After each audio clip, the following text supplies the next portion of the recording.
Welcome to good health. Osteo arthritis తో బాధపడుతున్నారా? Rheumatoid arthritis అంటే ఏంటి?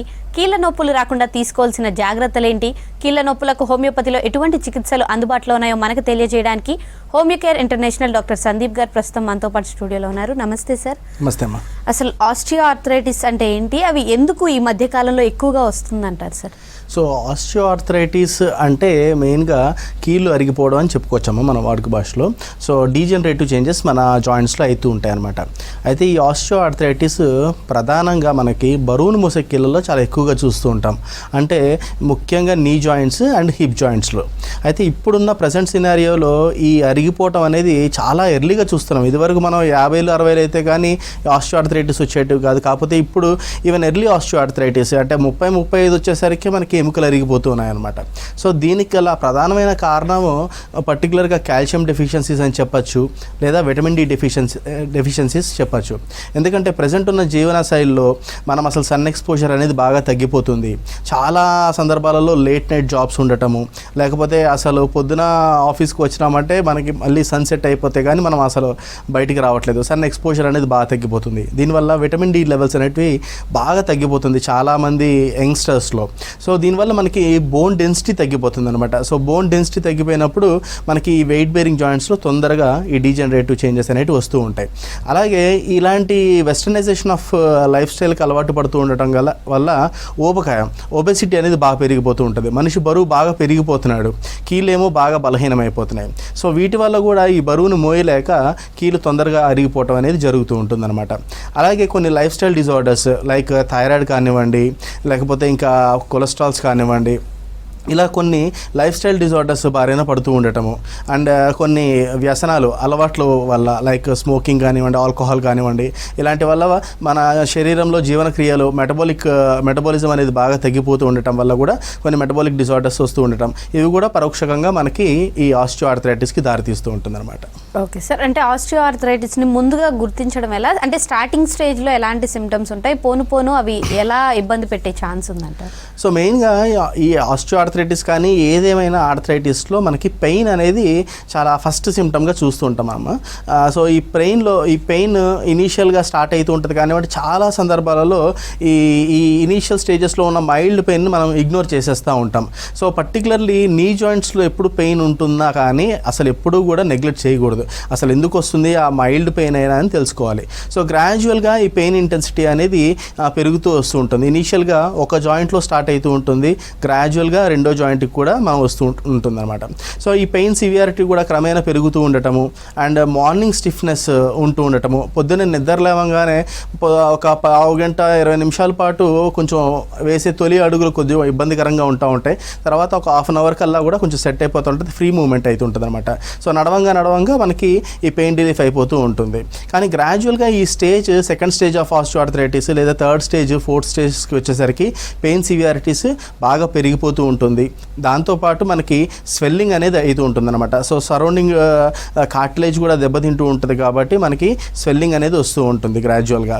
So even third stage fourth స్టేజెస్లో వచ్చేసరికి మనం తేలికపాటి డిఫార్మిటీస్, బౌలెక్స్ ఇలాంటివి కూడా మనం చూసే అవకాశం ఉంటుంది. అండ్ రుమటాయిడ్ ఆర్థరైటిస్ అంటే ఏంటి? అండ్ ఇది ఎలాంటి కండిషన్లో వచ్చే అవకాశం ఉందంటారు? ఓకే. సో రుమటాయిడ్ ఆర్థరైటిస్ అనేది బేసికల్గా ఒక ఆటోఇమ్యూన్ డిజార్డర్గా మనం చెప్తూ ఉంటామండి. సో ఆటోఇమ్యూన్ డిజార్డర్ అంటే ఏంటంటే మన రోగనిరోధక శక్తే మనకి వ్యతిరేకంగా పనిచేసి మన కీళ్ళను నాశనం చేస్తూ ఉంటుందన్నమాట. సో దీన్ని మనం రుమటాయిడ్ ఆర్థరైటిస్ అంటాం. సో ఈ రుమటాయిడ్ ఆర్థరైటిస్ రావడానికి చాలా కారణాలు ఉంటూ ఉండొచ్చు. ఇది పర్టికులర్గా మనకి మిడిల్ ఏజ్ వాళ్ళల్లో మనకి ఇనీషియల్గా చూస్తూ ఉంటాము. కొంతమందిలో ఒక 20% కేసెస్లో మనం ఈవెన్ చిన్నపిల్లల్లో కూడా చూస్తూ ఉంటాం అనమాట. సో జోనల్ రుమటాయిడ్ ఆర్థరైటిస్ అంటారు. దాదాపు 7-8 సంవత్సరాల పిల్లలకే ఈ రుమటాయిడ్ ఆర్థరైటిస్ అనేది వచ్చేస్తూ ఉంటుంది. సో ఇది రావడానికి చాలా కారణాలు ఉండొచ్చు. సో ప్రధానంగా చెప్పుకుంది ఆటో ఇమ్యూనిటీ. అయితే ఎందుకు ఈ ఆటో ఇమ్యూనిటీ వస్తుంది అంటే ముఖ్యంగా మనకి స్ట్రెస్. సో ఎక్కువ ఒత్తిడి తీసుకోవటం వల్ల మన ఇమ్యూనిటీ దెబ్బతింటం అనేది జరుగుతూ ఉంటుంది. రెండోది కొన్ని వైరల్ ఇన్ఫెక్షన్స్ బారిన పడ్డప్పుడు మన ఇమ్యూనిటీ అనేది బాగా బలహీన పడుతుంది అనమాట. సో అది గతి తప్పి మన సొంత కీళ్ళనే పరాయి ఆర్గానిజమ్స్ బయట నుంచి ఏదో వచ్చి నా చెడు కణాలు ఏమో అని అనుకొని మన జాయింట్ మీద ఉన్న సెల్స్ని, కార్టిలేజెస్ని డిస్ట్రాయ్ డిస్ట్రాయ్ చేయడం స్టార్ట్ చేస్తుంటుంది అనమాట. సో వైరల్ ఇన్ఫెక్షన్స్ తర్వాత, ఉదాహరణకి డెంగ్యూ, మలేరియాల తర్వాత నార్మల్లీ వైరల్ ఆర్థరైటిస్ వచ్చినప్పుడు తగ్గిపోతుంది ఒక 6 వారాలు 8 వారాల్లోపు. కానీ కొన్ని సందర్భాలలో మనకి ఇది పూర్తిగా ఆటో ఇమ్యూనిటీగా కన్వర్ట్ అయ్యి రొమటాయిడ్ ఆర్థరైటిస్కి దారితీస్తూ ఉంటుంది. అలాగే కొన్ని కెమికల్స్కి, రేడియేషన్స్కి ఎక్స్పోజ్ అయినప్పుడు కూడా మనకి ఈ రొమటాయిడ్ ఆర్థరైటిస్ వచ్చే అవకాశం ఉంటుంది. And strong positive family history ఉన్నప్పుడు, సో తల్లిదండ్రుల్లో కానివ్వండి, మన వంశంలో ఎవరికైనా ఉండేటప్పుడు ఈ రొమటాయిడ్ ఆర్థరైటిస్ వచ్చే అవకాశం ఉంటుంది అనమాట. ఇవి ప్రధానమైన కారణాలు. ఆర్థరైటిస్ అంటే రెండిట్లో కొంచెం సిమిలారిటీస్ ఉంటాయి కదా, అది రుమటాయిడ్ ఆర్థరైటిస్, ఆస్టియో ఆర్థరైటిస్ అని డిఫరెన్స్ ఎలా తెలుస్తుంది? రైట్ మా. సో సాధారణంగా ఆస్టియో ఆర్థరైటిస్ మనకి మిడిల్ ఏజ్ నుంచి ఎల్డర్ పీపుల్లో మనం ఎక్కువగా చూస్తూ ఉంటాము. రొమటాయిడ్ ఆర్థరైటిస్ కూడా మనకి మిడిల్ ఏజెస్లో చూస్తూ ఉంటాం అనమాట. వెరాజ్ ఆస్టియో ఆర్థరైటిస్ వచ్చేసరికి ఇది కీళ్ళు అరిగిపోవటం వల్ల వచ్చే ఆర్థరైటిస్, డిజనరేటివ్ ఆర్థరైటిస్.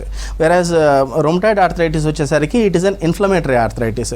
మనకి ఆటో ఇమ్యూనిటీ వల్ల మన కీళ్ళన్నీ నాశనం అయిపోవటం, ఇన్ఫ్లమేషన్కి గురవడం వల్ల వస్తూ ఉంటుంది. అండ్ సాధారణంగా ఆస్టియో ఆర్థరైటిస్లో big joints and weight bearing joints, 2 మోకాళ్ళు, హిప్ జాయింట్ అనేటివి మనం చూస్తూ ఉంటాం. గ్రాడ్యువల్గా చేతి వేళ్ళు కూడా ఎఫెక్ట్ అవుతూ ఉంటాయి ఆస్టియో ఆర్థరైటిస్లో, బట్ చాలా లేట్ స్టేజెస్లో మనం చూస్తూ ఉంటాం అనమాట. సో ఇక్కడ ఏమవుతుందంటే ఆస్టియో ఆర్థరైటిస్లో ఫస్ట్ ఒక జాయింట్లో స్టార్ట్ అవుతుంది, గ్రాడ్యువల్గా మనకి సెకండ్ జాయింట్ కూడా. ఎందుకంటే 2 జాయింట్ మీద, ఈ ఫస్ట్ ఎఫెక్ట్ అయిన జాయింట్ మీద బరువు ఎక్కువ మోపడానికి ఇబ్బంది పడుతూ ఉంటాం కాబట్టి 2వ జాయింట్ మీద ఎక్కువ మనం వెయిట్ బేర్ చేయడానికి స్టార్ట్ చేస్తూ ఉంటాం. దానివల్ల మెల్లగా సెకండ్ జాయింట్ కూడా స్టార్ట్ అవుతూ ఉంటుంది. సో ఇది ఎక్కువ వెయిట్ బేరింగ్ జాయింట్స్, బిగ్ జాయింట్స్లో మనం చూస్తూ ఉంటాం. వేరేజ్ రొమటాయిడ్ ఆర్థరైటిస్ వచ్చేసరికి ఇది ఇన్ఫ్లమేటరీ ఆర్థరైటిస్ అవ్వటం వల్ల మనకి small joints to big joints effect అవుతూ ఉంటుందన్నమాట. అండ్ బైలేటరల్లీ సిమెట్రికల్ అంటారు, అంటే 2 కూడా సేమ్ జాయింట్స్లో ఎఫెక్ట్ అవుతూ ఉంటుంది. ఉదాహరణకి 2 చేతి వేళ్ళల్లో కూడా సేమ్ జాయింట్స్, అంటే మధ్యలో ఉన్న జాయింట్స్ ప్రాక్సిమల్ ఇంటర్ఫాలెంజియల్ జాయింట్స్ అంటారు, లేదా మెటాకార్పోఫాలెంజియల్ జాయింట్స్ అంటారు. సో ఈ 2 జాయింట్స్లో and wrist, elbows and shoulders అలాగే గ్రాడ్యువల్గా small to big and both sides same joints effect అవుతూ ఉంటాయి. సో అలాగే సిమిలర్ ప్యాటర్న్ 2 కాళ్ళల్లో కూడా వచ్చే అవకాశం ఉంటుంది. అండ్ లాస్ట్లో మనకి స్పైన్ చాలా తక్కువ కేసెస్లో ఎఫెక్ట్ అయ్యే అవకాశాలు ఉంటాయి అనమాట. సో వేరేజ్ రొమటాయిడ్ ఆర్థరైటిస్ ఒక్క కీళ్ళకు సంబంధించిన సమస్య మాత్రమే కాదు, దీంట్లో మనం ఎక్స్ట్రా ఆర్టికులర్ మేనిఫెస్టేషన్స్ కూడా చూస్తూ ఉంటాం అనమాట, అంటే కీళ్ళ ఇతర సమస్యలు. సో గ్రాడ్యువల్గా ఈ రొమటాయిడ్ ఆర్థరైటిస్ మనం ప్రాపర్గా ట్రీట్ చేసుకున్నప్పుడు మనకి క్రమేణా వేరే ఆర్గాన్స్ మీద కూడా దీని ప్రభావం చూపించవచ్చు. ఉదాహరణకి కళ్ళు బాగా డ్రైగా అయిపోతూ ఉండటము, అండ్ స్క్లెరైటిస్ ఉండటము, బాగా రెడ్నెస్, పెయిన్ ఉండటము కళ్ళల్లో, ఇలాంటివి చూస్తాం. హెయిర్ ఫాల్ చూస్తాం, వెయిట్ లాస్ చూస్తాము, అండ్ ఫెట్టిగ్, తేలికపాటి పనులకు కూడా తొందరగా అలసిపోవటం, నీరసపడిపోవటం చూస్తుంటాం.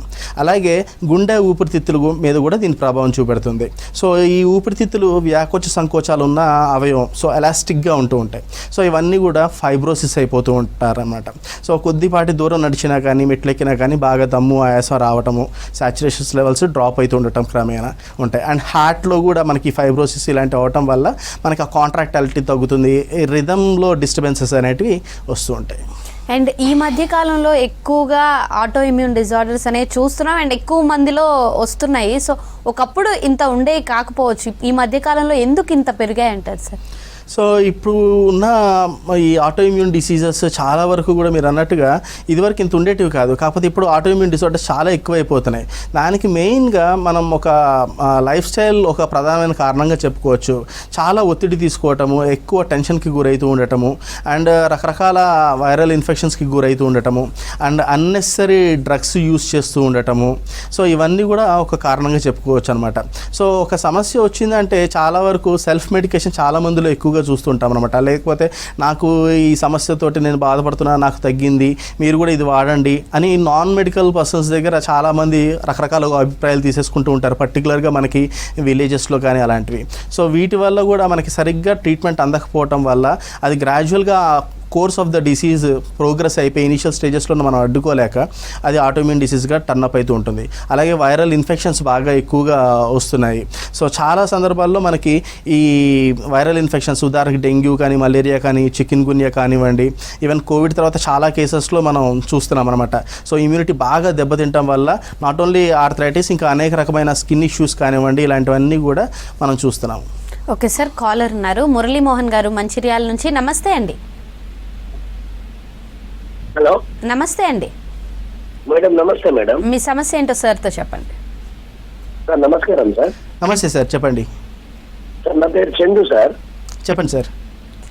నేను మంచిర్యాల నుంచి మాట్లాడుతున్నా. ఓకే సార్, ఇది ఈ మోకాలు జాయింట్స్ లో నా ఏజ్ వచ్చేసి 38 ఇయర్స్ సార్. ఓకే అండి. ఈ రెండు జాయింట్స్ వచ్చేసి నొప్పి దాదాపు ఒక 6 months నుంచి స్టార్ట్ అయింది సార్.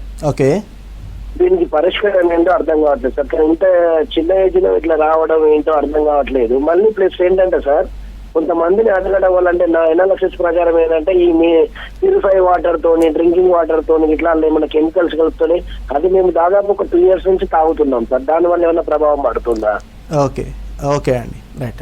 సాధారణంగా ఇప్పుడు మనం ఇందాక డిస్కస్ చేసినట్టుగా 37-38 ఇయర్స్లో కూడా మనకి ఆస్టియోఆర్థరైటిస్ వచ్చేస్తున్నాయండి. అంటే ఎముకలు అరిగిపోవటం అనేది చూస్తున్నాం. సో ఎముకలు అరిగిపోవటం అంటే మీ వయసుకు మించిన మార్పులు మీ కీళ్ళల్లో జరుగుతున్నాయి అనమాట. సో దానివల్ల మనకి పెయిన్ అనేది జరుగుతూ ఉంటుంది. సో దాంతోపాటు మనం వర్క్ చేసేటప్పుడు, సో మన ఏజ్ రిలేటెడ్గా మనం సాధారణ పనులు మనం చేసుకునేటప్పుడు కూడా మనకి ఇబ్బందిని గురి చేస్తూ ఉంటాయి. సో మీకు ఎర్లీ ఆస్టియోఆర్థరైటిస్ ఉండే అవకాశాలు ఎక్కువగా ఉంటున్నాయి అనమాట. సో మనం ఒకసారి ఎక్స్రే తీసుకొని చూసుకున్నప్పుడు మనకి ఆస్టియోఆర్థరైటిస్ చేంజెస్ ఉన్నాయా లేదా అనేది మనం గమనించుకోవాల్సి ఉంటుంది.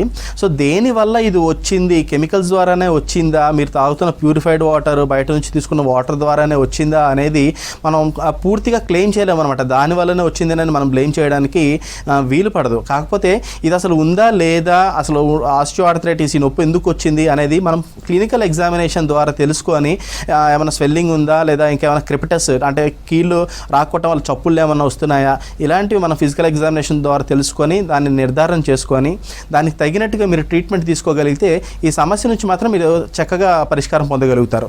ఎందుకంటే చిన్న ఏజ్, మనం ఎర్లీ స్టేజెస్లోనే మనం ట్రీట్ చేసుకోగలిగితే రికవరీ రేట్ కూడా చాలా బాగుంటుంది. మీరు చాలా ఎక్కువ కాలం పాటు మీ లైఫ్ని చాలా హ్యాపీగా లీడ్ చేయగలుగుతారు. ఓకే సార్, అంటే ఇప్పుడు ఆస్టియోఆర్థరైటిస్, రుమటాయిడ్ ఆర్థరైటిస్ ఈ కండిషన్స్ జనరల్గా ఒకసారి వస్తే తగ్గవు అనే ఫీలింగ్లో ఉంటారు. అంటే ఏ స్టేజ్ వరకు ఒక ట్రీట్మెంట్ తీసుకుంటే నార్మల్ అయ్యే ఛాన్సెస్ ఉంటాయి అంటారు? సో సాధారణంగా ఆస్టియోఆర్థరైటిస్ మనకి 4 stages వరకు చెప్తూ ఉంటామండి. So stage 1, stage 2, stage 3, stage 4 అని. సో దాంట్లో గ్యాప్ ఎంత తగ్గిపోతుంది అండ్ బోన్ డిస్ట్రక్షన్ ఎంతవరకు అవుతుంది, ఆస్టియోఫైట్ ఫార్మేషన్ ఎంతవరకు ఉంటుంది అండ్ ఏమైనా సిస్టులు తయారవుతున్నాయా, ఇలాంటి వాటి మీద మనం ఈ స్టేజెస్ని నిర్ధారిస్తాం అనమాట.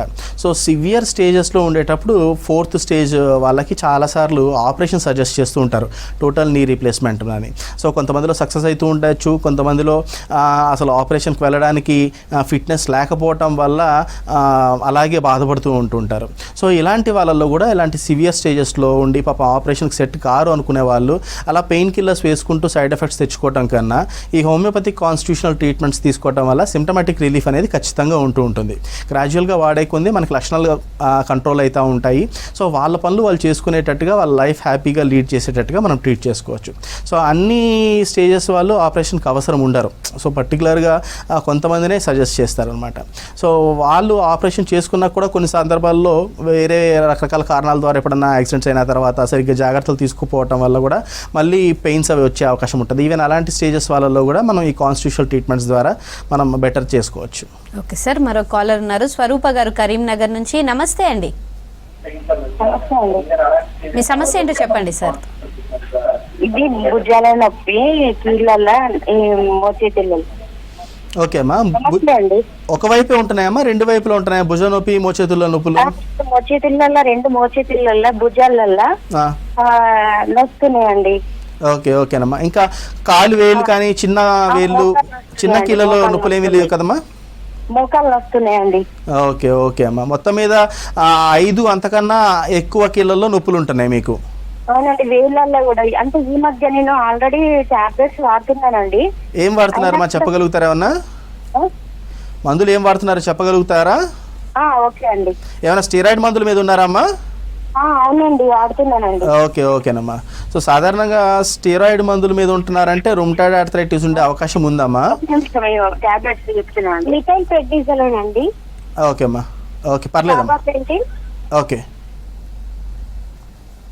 ఓకేమ్మా. సో ఒకసారి మీరు ఇప్పుడు ఎలాంటి ట్రీట్మెంట్స్ తీసుకుంటున్నారు అండ్ నిర్ధారణ పరీక్షలు ఏమైనా చేయించుకున్నారా అనేది ఒకసారి ఆ రిపోర్ట్స్ అన్ని తీసుకొని మీరు దగ్గరలో ఉన్న బ్రాంచ్ని కలవండి మా. ఎందుకంటే మీరు చెప్తున్న లక్షణాలను బట్టి మిడిల్ ఏజ్ ఆడవాళ్ళలో ఎక్కువ రొమటాయిడ్ ఆర్థరైటిస్ ఉండే అవకాశాలు ఉంటాయి. రొమటాయిడ్ ఆర్థరైటిస్ అయినా లేకపోతే సీరో నెగిటివ్ పాలీ ఆర్థరైటిస్ అని ఇంకొక వేరియంట్ కూడా ఉంది. మీ రిపోర్ట్లన్నీ కూడా ఏమైనా ఆర్ఎఫ్ ఫ్యాక్టర్ కానీ లేదా ఈఎస్ఆర్ కానీ సిఆర్పి కానీ హై ఉందా లేదా అది నార్మల్ స్థాయిలోనే ఉన్నాయా అనే విషయాన్ని బట్టి ఇది రొమటాయిడ్ ఆర్థరైటిసా లేదా సీరో నెగిటివ్ పాలీ ఆర్థరైటిసా అనేది మనం గమనించుకోవాల్సి ఉంటుంది. దానికి తగినట్టుగా మీరు ట్రీట్మెంట్ తీసుకోవటం వల్ల సిమ్టమాటిక్ రిలీఫ్ ఉంటుంది.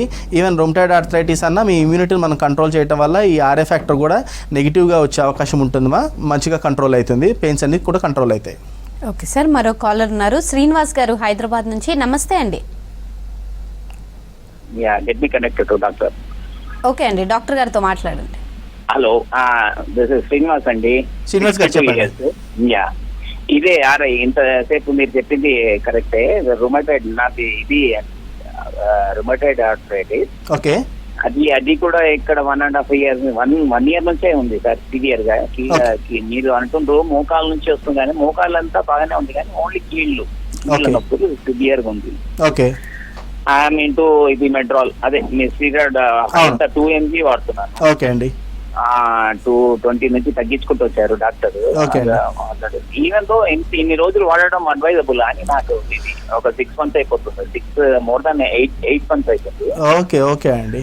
ఓకే, అది స్టీరాయిడ్ వాడొచ్చా, కంటిన్యూ చేయమంటారు? అది వాడితేనే ఇది ఒక రోజు కూడా ఇది డిలే అయింది అని అంటే మళ్ళీ నొప్పి. అవునండి, అంటే మీరు స్టెరాయిడ్ మీరు ఇప్పుడు సాల్మెట్రాల్ కానివ్వండి ఏవైతే వాడుతున్నారో అవి వాడుతున్నంతసేపు బాగానే ఉంటుందండి. అంటే ఇప్పుడు మీరు ఎవరి డాక్టర్ దగ్గర అయితే ఉన్నారో ఆయన అలోపతి ఆస్పెక్ట్లో they are giving the correct line of treatment, దాంట్లో ఏమీ డౌట్ లేదు. కాకపోతే మనకి దీనికి శాశ్వత పరిష్కారం తీసుకోవాలి, పూర్తిగా రుమటాయిడ్ ఆర్థరైటిస్ నుంచి బయటపడాలి అన్నప్పుడు ఈ జెనెటిక్ కాన్స్టిట్యూషనల్ ట్రీట్మెంట్స్ మీకు బాగా హెల్ప్ అవుతాయండి. ఎందుకంటే మీ మీ యొక్క శరీర తీరుకి అండ్ మీకున్న లక్షణాలు వీటిని బట్టి మనం రెండింటిని దృష్టిలో ఉంచుకొని మందులు ఇవ్వడం వల్ల ఏదైతే మనకి ఆటో ఇమ్యూనిటీ ఉందో దాన్ని మనం కంట్రోల్ చేయడానికి మనం ప్రయత్నం చేస్తూ ఉంటాం అనమాట. సో రూట్ కాజ్ సాల్వ్ అయ్యేకుంది మీకు గ్రాడ్యువల్గా మీకు ఈ పెయిన్స్ అన్నీ కూడా తగ్గుతూ వస్తూ ఉంటాయి. కాబట్టి మీరు రుమటాయిడ్ ఆర్థరైటిస్ బారి నుంచి మీరు పూర్తిగా బయటపడే అవకాశాలు ఎక్కువగానే ఉంటాయి.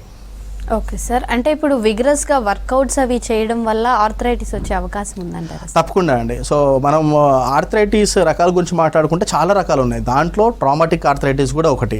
సో చాలాసార్లు మనం విగ్రస్గా వర్కౌట్ చేయడం వల్ల కానివ్వండి లేదా రిపీటెడ్గా ఒకటే జాయింట్ మీద పదే దెబ్బలు తగులుతూ ఉండటం వల్ల కూడా మనకి ట్రామాటిక్ ఆర్థరైటిస్ డెవలప్ అవుతుంటుంది. పర్టికులర్గా మనకి ఇది సింగిల్ జాయింట్లో ఎక్కువగా చూస్తూ ఉంటాం, ఏదో ఒక మోకాల్లోనో ఒక హిప్లోనో లేదా బ్యాక్లోనో ఇవన్నీ కూడా. సో వీటి వల్ల మనకి చుట్టూతో ఉన్న టెండాన్స్ కానివ్వండి, కార్టిలేజెస్ కానివ్వండి, లేదా మనకి పర్టికులర్గా నీ జాయింట్ విషయంలో చూస్తే మనకి మినిస్కల్ టియర్స్ అయ్యే అవకాశం ఉంటుంది. సో స్పోర్ట్స్ ఇంజురీస్ మనం ఎక్కువగా చూస్తూ ఉంటాం అనమాట. సో ఇలాంటి ట్రామాటిక్ ఆర్థరైటిస్ వాటికి కూడా ఈ కాన్స్టిట్యూషనల్ ట్రీట్మెంట్స్ అనేటివి చాలా బాగా పనిచేస్తూ ఉంటాయి అనమాట. సో వాళ్ళకి గ్రాడ్యువల్గా మనకి ఇంప్రూవ్ అవుతూ ఉంటుంది. కొంచెం రెస్ట్ తీసుకొని ఇనీషియల్గా మనం ప్రాపర్గా ట్రీట్ చేసుకొని అంతా అయినాక మళ్ళీ యథావిధిగా వాళ్ళ లైఫ్ స్టైల్ రెగ్యులర్గా లీడ్ చేసుకోవచ్చు. అండ్ మెయిన్గా అంటే ఆర్థరైటిస్కి అయితే హోమియోపతిలో అంటే సిమ్టమాటిక్ ట్రీట్మెంటే ఉంటుందా, రూట్ నుంచి పోయే ఛాన్సెస్ ఉంటాయంటారు? లేదా, సో సిమ్టమాటిక్ ట్రీట్మెంట్ ఇస్తూనే మనం రూట్ కాజ్ని ట్రీట్ చేయడం జరుగుతూ ఉంటుంది. సో కాన్స్టిట్యూషనల్ ట్రీట్మెంట్ అన్న అప్రోచే అదనమాట.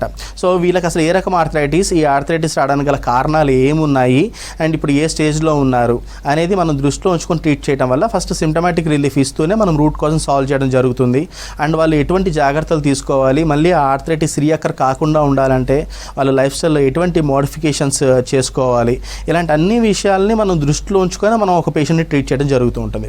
సో అందరు పేషెంట్స్ కూడా ఒకటేలాగా ప్రజెంట్ చేయరు, సపరేట్ డిఫరెంట్ ప్రజెంటేషన్స్ ఉంటాయి. సో దానికి తగినట్టుగా మనం ట్రీట్ చేస్తూ ఉంటాం. కాబట్టి ఆర్థరైటిస్ అన్నీ కూడా మనకి కాన్స్టిట్యూషనల్ ట్రీట్మెంట్స్ తోటి చాలా మంచి బెనిఫిట్స్ తీసుకొని రాగలచ్చు. ఓకే సార్, మరో కాలర్ ఉన్నారు, సోమిరెడ్డి గారు సూర్యాపేట నుంచి. నమస్తే అండి. నమస్తే అమ్మా. ఓకే, మీ సమస్య ఏంటో చెప్పండి సార్. నాకు మోకాళ్ళ నొప్పులు వచ్చాయి. ఓకే సార్, చెప్పండి. ఒకసారి ఇంటర్నేషనల్ హోంవర్క్ చేయాలంటే 10 years బ్యాక్. ఓకే, ఒకసారి మెడిసిన్ వాడాను. ఓకే, అయితే ఇప్పుడు 10 years బ్యాక్ వాడితే ఒక 5-6 నెలలు వాడాను, తగ్గింది. అప్పుడు వాపులు వచ్చిండే మొక్కలలో. ఓకే, ఇప్పుడు వాపులు ఏం లేవు సార్, బాగా నొప్పులు వచ్చినాయి, నడవలేదు. ఓకే ఓకే సార్, మీ వయసు ఎంత ఉంటుంది సార్? నాకు 68 అండి. 68 ఉన్నాయి. అలాగే సార్. సో మోకాళ్ళ నొప్పులకి మీరు ఇదివరకు వాడున్నారు, ఇప్పుడు దాదాపు 10 years అయిపోయింది కదా సార్. ఇప్పుడు ప్రెసెంట్ పిక్చర్ ఎలా ఉంది అనేది వీ డోంట్ నో. ఓకేనా. సో చాలా సందర్భాల్లో ఇలాగ మనం ఒక చిన్న మిస్టేక్ చేస్తూ ఉంటాం సార్. కొద్దిగా ఇంప్రూవ్మెంట్ వచ్చింది, రిలీఫ్ వచ్చింది, మన పనులు మనం చేసుకోగలుగుతున్నాము అంటే మనం వెంబటే మెడిసిన్స్ని పక్కన పెట్టేస్తాం. సో అలా దయచేసి ఎప్పుడు కూడా చేయకండి. పూర్తిగా మనకి రిలీఫ్ వచ్చినాక కూడా గ్రాడ్యువల్గా మనకి ఈ మెడిసిన్స్ని ట్యాపర్ చేయడం జరుగుతుందన్నమాట. సో అలా మనం చేసుకోగలిగినప్పుడు మనం వాటి రిజల్ట్స్ని చాలా ఎక్కువగా చూస్తూ ఉంటాం. అండ్ ఎల్డర్ పర్సన్ మీరు 67-68 years అంటున్నారు కాబట్టి ఇప్పుడు చేంజెస్ ఎలా ఉన్నాయో ఒకసారి చూసుకొని మళ్ళీ మనం ట్రీట్మెంట్ స్టార్ట్ చేసుకోగలిగితే మీకు ఖచ్చితంగా మంచి రిజల్ట్స్ వస్తాయండి.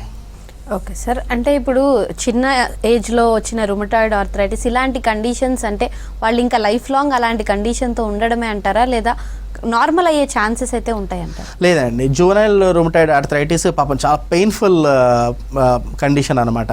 సో చంటి పిల్లలు పాపం వాళ్ళకి ఏం తెలియదు, 7-8 సంవత్సరాల పిల్లలు, వాళ్ళు పాపం ఆడుకోలేరు, నడవలేరు, ఎక్కువసేపు పనుకోవటం కూర్చోవటం అంతా కూడా కష్టంగా ఉంటుంది.